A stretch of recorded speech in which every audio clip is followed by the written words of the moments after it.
10 years ago, I made an account called Twirling Pages, and it changed my life. I was homeschooled, training pre-professional ballet, chronically online, and honestly very lonely until I found others who were also chronically online, and I built my community. If you're waiting for a sign to start creating, this is it.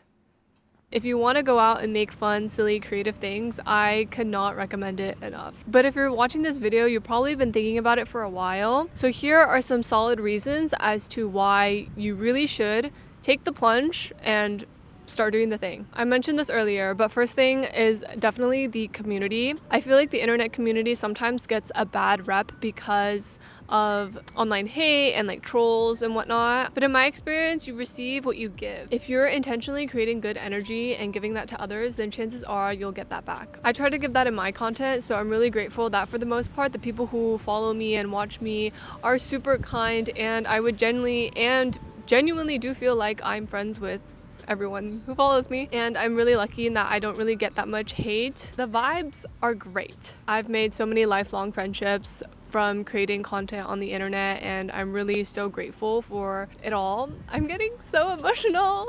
Moving on, I think the second best thing is that in getting out of your comfort zone, you learn so much about yourself. For the most part, because you're trying something new, you will face discomfort, and like through that, you will learn so much more about yourself, who you want to be, who you want to surround yourself with, and your values. So that is so wonderful and important. As a result of this process, you also become more confident. As a kid, I was always really shy, and I always felt that I wasn't really good with words. Like, I always felt that I didn't know how to interact with people. But I think through the process of like creating content, I really have become so much more comfortable in my own skin and like confident in myself and in my ability. Anyway, the vibes here are great. And if you're thinking about getting into content to be rich and famous, don't. When I was scripting this, I didn't think it was necessary for me to explain why this would be a bad idea, but I can go into it.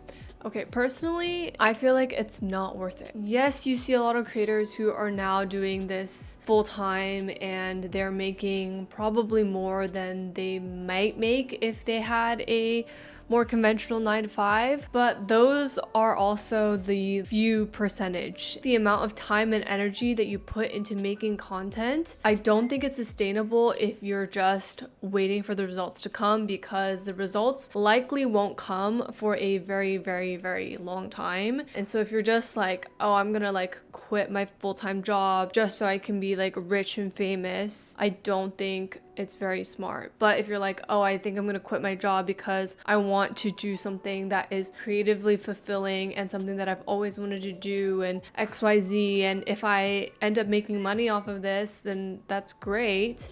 But if not, then that's okay. Then I think that's a much healthier mindset. And in that case, I would highly recommend it.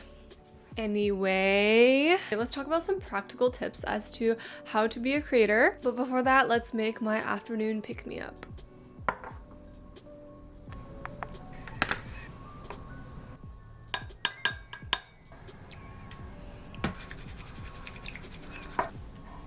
Look at it. She's so beautiful.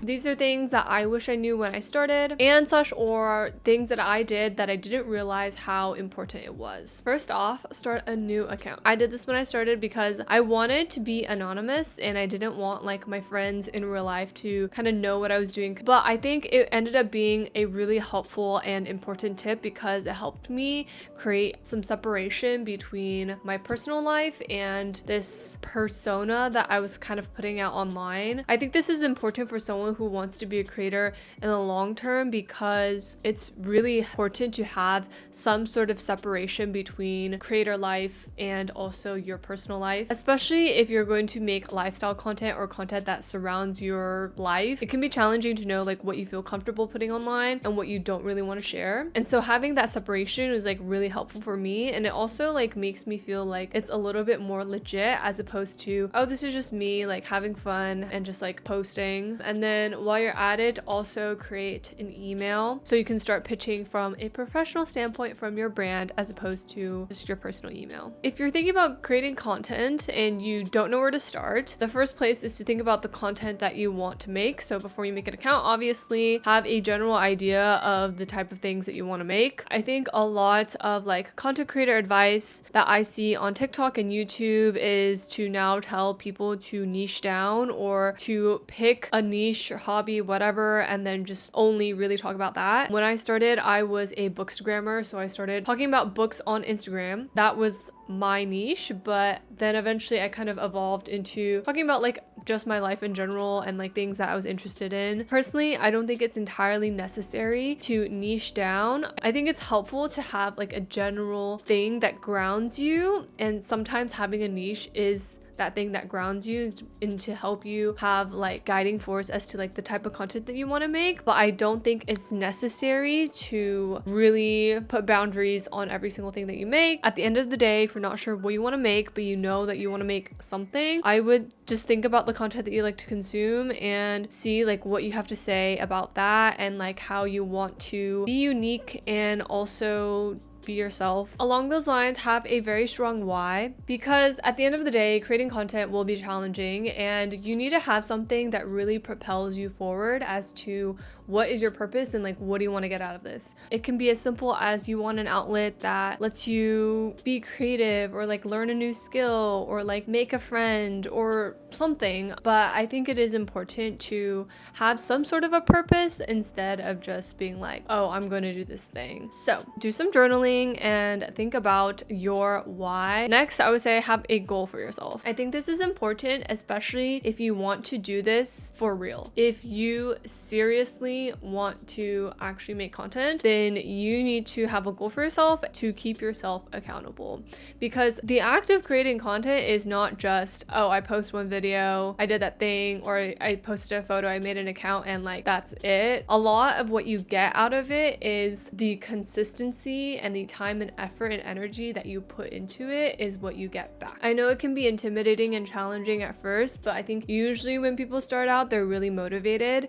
And so sometimes you can set like really ambitious goals for yourself, aka me, and then you may not achieve those goals, but don't get discouraged. Like, just use your goals as a accountability check mark, so you know I'm not just gonna make this account, make one post and call it a day, because a lot of the things that you get out of it that I talked about, like community and like confidence and whatever, it's all from doing it consistently and like constantly showing up. You need to show up for yourself and set a goal for yourself, and that could mean like making one post every month or every week or every day, but don't go too much because then it'll lead to burnout.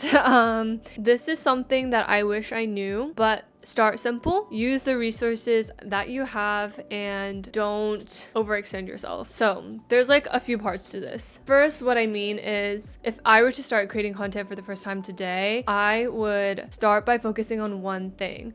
And so what I mean by that is if you're really interested in making YouTube videos, then I would just focus on long form content and YouTube and make that my main focus for the first few months. If you're more interested in like TikTok or Instagram Reels or YouTube Shorts or just short form content in general, then I would mostly just focus on short form content and not try to do both short form and long form video content. If your focus is more like writing or like photography, then I would start by making just an Instagram account and a blog or a Substack or something of that sorts, where it's kind of contained. When I first started, there weren't as many different platforms and different things you could do.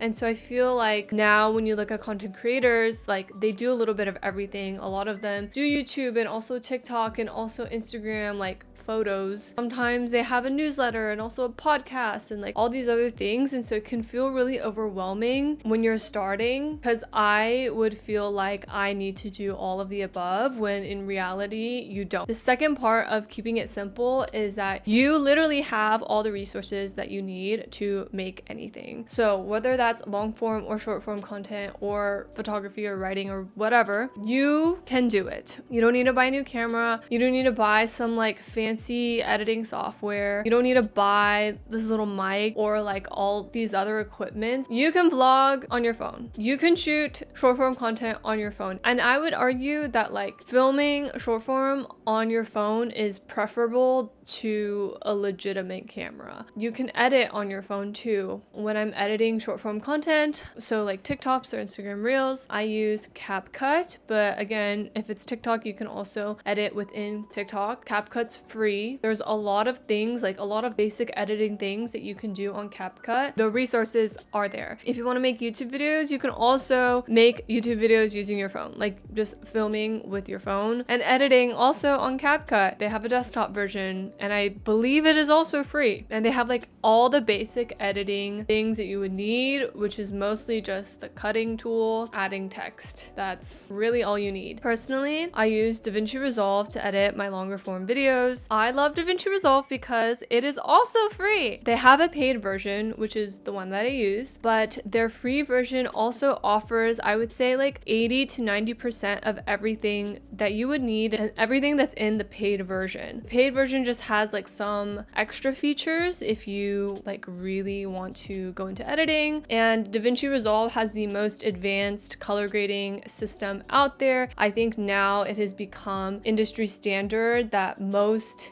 like films and studios would edit with DaVinci Resolve for color grading, and I think some are now like transitioning into editing on DaVinci.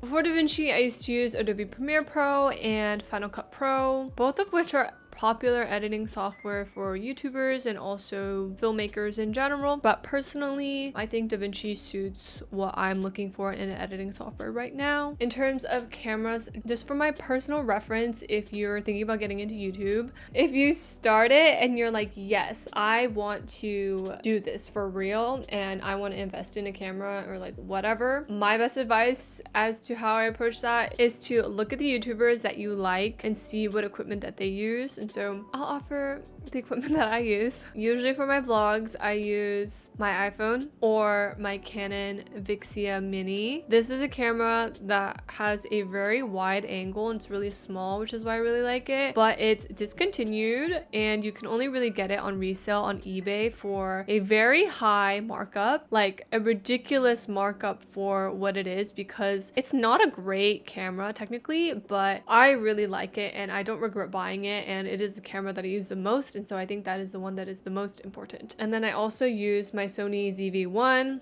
which is a popular point and shoot vlogging camera. I think the ZV-1 is built for vlogging and it's like designed and made for YouTube or social media content in general. And I'm currently filming on my Fujifilm X-S10. I have a lot of cameras. Anyway, this is a very long-winded way of trying to remind you that you have everything that you need in order to succeed. Like, you don't need anything else. If you don't know where to start, there are resources for you. You have everything in your power to do this thing. Even if you have never picked up a camera ever or touched an editing software ever, you can do this. I kind of went on a tangent on like YouTube in camera editing specific things, but I'm not going to go into any more detail because at the end of the day, this video is not like a how to start a YouTube channel or like how to edit a YouTube video type video. I want to give more broad and general advice for people who are just wanting to make content in general. If you have specific questions or like requests, leave them in the comments and I'll try my best to see if I can answer them and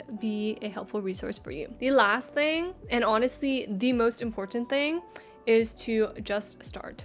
You can spend countless hours researching and ruminating, telling yourself that you're not ready yet because you need more knowledge or you need more XYZ. But at the end of the day, you don't. You just need to start.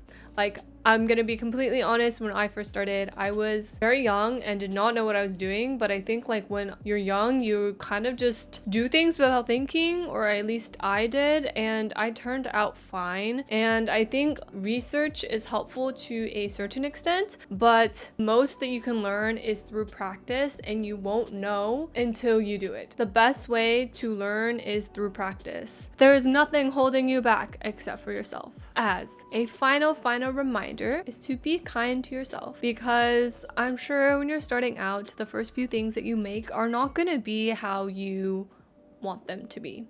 Usually, you're going to inevitably make some bad things many times before you end up making something that you're really like proud of and you're like, wow, I feel good about this. And I guarantee you that almost every single creator, I want to say every single creator, but I can't know for sure. Every single creator that you have watched has things that they made when they first started that were very cringy, and they were like, this is not good. But you kind of have to go through that, and you kind of have to just keep doing the thing and keep practicing in order to know what you like and what you don't like, and like how to eventually execute the thing that you want to make. There's unfortunately no secret sauce aside from just doing the thing. So don't hold yourself back and pursue your dreams and your goals if this is what you want to do. Okay, I hope this has been helpful for you. I cannot believe that I can now officially say that I've been doing this thing for literally 10 years. Not YouTube specifically, but like just being on the internet. Insane. Anyway, I hope you found this helpful. I'm sending you lots of love, and I will see you next time. Bye.